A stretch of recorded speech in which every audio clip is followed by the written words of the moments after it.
ইতিপূর্বে জীবন কৃষ্ণ সাহেব 13 মাস জেল খেটেছিলেন সিবিআইয়ের হাতে, তারপরে জামিন পেয়েছিল। এখন ইডি আজকে সকালে বাড়িতে গিয়েছিল। উনি পাঁচিল টপকে পালানোর চেষ্টা করেছিলেন, মোবাইলে ফেলে দিয়েছিল। পাঁচিলের হাইট উঁচু হওয়ার কারণে হয়তো উনি চপকাতে পারেননি, ওনাকে ধরেছে, গ্রেফতার করেছে। তো আমি দাবি তুলেছি একটা, যে আমাদের দাবি মানতে হবে, পাঁচিলের হাইট কমাতে হবে রাজ্য সরকারকে। তাছাড়া এগুলো কষ্ট পাচ্ছে, কারণ দুর্নীতির টাকায় তো খেয়ে শরীর স্বাস্থ্য ভালো বানিয়ে ফেলেছে। আপনারা দেখছেন বাংলার আয়না চ্যানেল। বাংলার আয়না চ্যানেলে আপনাকে স্বাগতম। আমি আরাফাত হোসাইন। সৌদি দর্শকবৃন্দ, এই মুহূর্তে একেবারেই যেদিকে চোখ রাখবো, একেবারে জীবন কৃষ্ণা সাহা, তৃণমূলের বিধায়ক জীবন কৃষ্ণা সাহা। একেবারে জীবন কৃষ্ণা সাহা একজন ভারতীয় রাজনীতিবিদ এবং সর্বভারতীয় তৃণমূল কংগ্রেসের একজন বিধায়ক।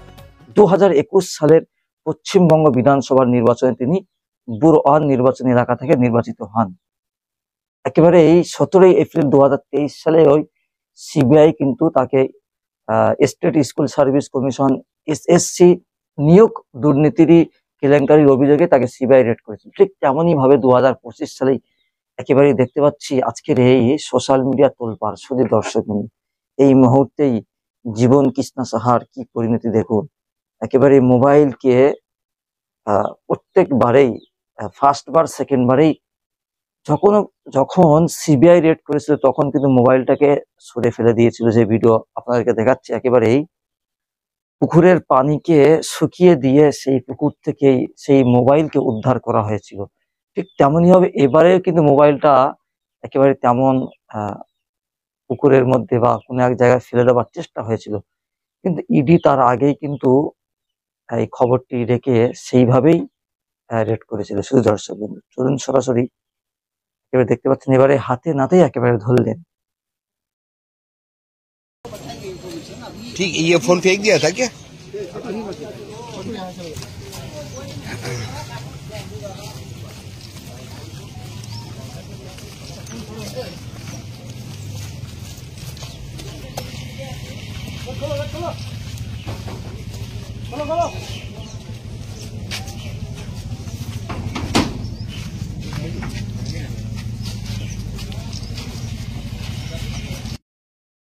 মামলায় গ্রেপ্তার জীবন কৃষ্ণ সাহা, সিবিআইয়ের পর ইডির হাতে গ্রেপ্তার এবার বড়োয়া তৃণমূল বিধায়ক। মোদি ফিরতেই 26-এর ভোটের আগে আবার তৎপর ইডি। 26-এর আগে কি বাংলায় ভোট পেতে ধরপাকড়? দেখুন, ইতিপূর্বে জীবন কৃষ্ণ সাহেব 13 মাস জেল খেটেছিলেন সিবিআইয়ের হাতে, তারপরে জামিন পেয়েছিল। এখন ইডি আজকে সকালে বাড়িতে গিয়েছিল। উনি পাঁচিল টপকে পালানোর চেষ্টা করেছিলেন, মোবাইলে ফেলে দিয়েছিল। পাঁচিলের হাইট উঁচু হওয়ার কারণে হয়তো উনি চপকাতে পারেননি, ওনাকে ধরেছে, গ্রেফতার করেছে। তো আমি দাবি তুলেছি একটা, যে আমাদের দাবি মানতে হবে, পাঁচিলের হাইট কমাতে হবে রাজ্য সরকারকে। তাছাড়া এগুলো কষ্ট পাচ্ছে, কারণ দুর্নীতির টাকায় তো খেয়ে শরীর স্বাস্থ্য ভালো বানিয়ে ফেলেছে। টপকে পালাতে পারছে না, বারবার অকৃতকার্য হয়ে যাচ্ছে টপকানোর ক্ষেত্রে। তো এখন ব্যাপারটা হচ্ছে, হঠাৎ এত তৎপর হয়ে উঠছে কেন ইডি বা কেন্দ্রীয় এজেন্সি? আমাদের একটা সন্দেহ হচ্ছে, নতুন করে বিজেমূলের বাইনারি তৈরি হচ্ছে না তো? যে বিজেপি তৃণমূলের যে বাইনারিটা আমরা ক্রমশ ভাঙতে পেরেছিলাম, মানুষ বুঝতে পেরেছিল যে কিভাবে আমাদের বাড়ির মেয়ে তিলোত্তমাকে খুন করার পরে সিবিআই কেসটা হাতে নেওয়ার পরেও যেন একটা ঝিমিয়ে চলছিল। যথাসময়ে চার্জশিট না দেওয়ার ফলে জামিন পেয়ে গেল সন্দীপ ঘোষেরা। এই সমস্ত বিষয়গুলো আমাদেরকে ভাবছিল। তো নতুন করে জীবন কৃষ্ণ সাহেবকে ধরাতে একদিকে যেমন পজিটিভ দিক, যারা দুর্নীতি করেছে দ্রুত ধরুক, সাথে সাথে আমাদের একটা, কারণ গোলপুরা গরু শিগুদুরে মেঘ দেখলে তো আতঙ্কিত হয়। তো আবার নতুন করে বাইনারি তৈরির চেষ্টা হচ্ছে না তো? আমরা চাই এই দুর্নীতির সাথে রাঘব বোয়ালগুলোকে খুঁজে বার করুক। এই চুনোপুটিগুলোকে ধরলে হবে না। এরা টাকাগুলো তুলে কোথায় পাঠাতো, কাদের কাছে টাকাগুলো দিত? এদের ক্ষমতা নেই সব টাকাটা হজম করার।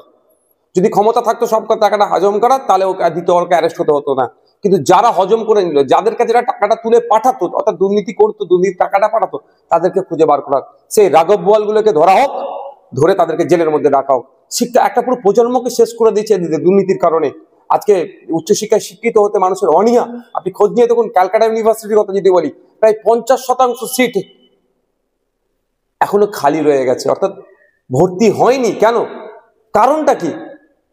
উচ্চশিক্ষায় শিক্ষিত হওয়ার যে প্রতি অনীহা। কারণ চাকরি নেই, চাকরি হলে আবার দুর্নীতি হবে। এটা বন্ধ হওয়া দরকার।